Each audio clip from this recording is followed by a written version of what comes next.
अच्छा, अभी जो हमने लास्ट लेक्चर था उसमें हमने डिस्कस किया अबाउट वैक्यूल। वैक्यूल के बारे में हमने क्या क्या डिस्कस किया, यानी वैक्यूल क्या होता है। वैक्यूल के हमने फूड वैक्यूल हो गया, इसके अलावा कंट्रेक्टाइल वैक्यूल हो गया, इसके अलावा प्लांट के अंदर जो फीड वैक्यूल होता है वो लार्ज सेंटर होता है, वो क्यों होता है, बिहाइंड रीजन क्या है, उसको हमने डिस्कस किया था। अब उसका फंक्शन क्या था, उसके फंक्शन के भी हमने डिस्कस किया। अभी हम डिस्कस करेंगे साइटोस्केलेटन। यानी साइटोस्केलेटन क्या होता है, नेटवर्क ऑफ वेरियस फिब्रियस प्रोटीन। ये क्या हो जाता है, मुख्तलिफ यानी नेटवर्क होता है ये इस तरीके का मुख्तलिफ, यानी साइटोस्केलेटन साइटोप्लाज्म के अंदर क्या होता है, ये एक नेटवर्क होता है वेरियस फिब्रियस प्रोटीन का।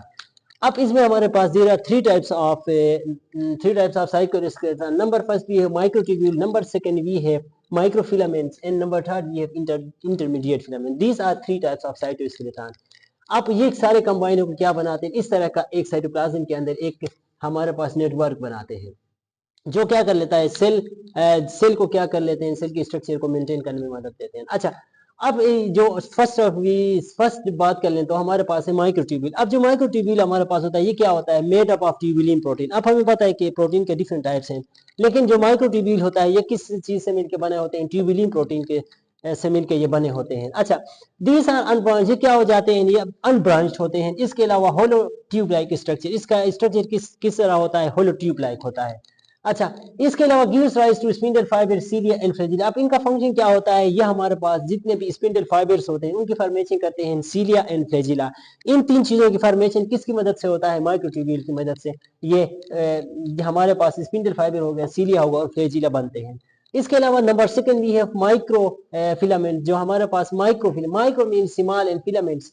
अब मेड अप ऑफ एक्टिन, ये किस चीज से मिलकर बनेंगे, माइक्रोफिलामेंट। ऊपर हमने डिस्कस किया माइक्रोट्यूब्यूल किस चीज से मिलकर बने थे, ट्यूबुलिन प्रोटीन से मिलकर बने थे, लेकिन जो हमारे पास माइक्रोफिलामेंट्स हैं ये एक्टिन प्रोटीन से मिलकर बने होंगे। अब इनका फंक्शन क्या है, जो हमारे पास स्ट्रीमिंग मूवमेंट ऑफ साइटोप्लाज्म, यानी साइटोप्लाज्म हम पता है कि हमेशा मूव करता रहता है, यानी स्ट्रीमिंग मूवमेंट में ये क्या कर लेते हैं, ये जो हमारे पास जितने भी माइक्रोफिलामेंट्स हैं वो मदद देते हैं।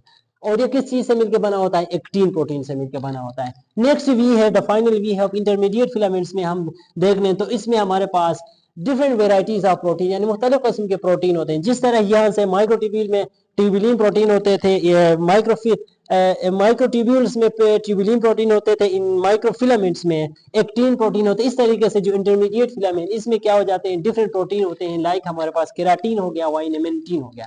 ये दो protein mainly composed of intermediate filaments, इनसे मिलकर बना होता है।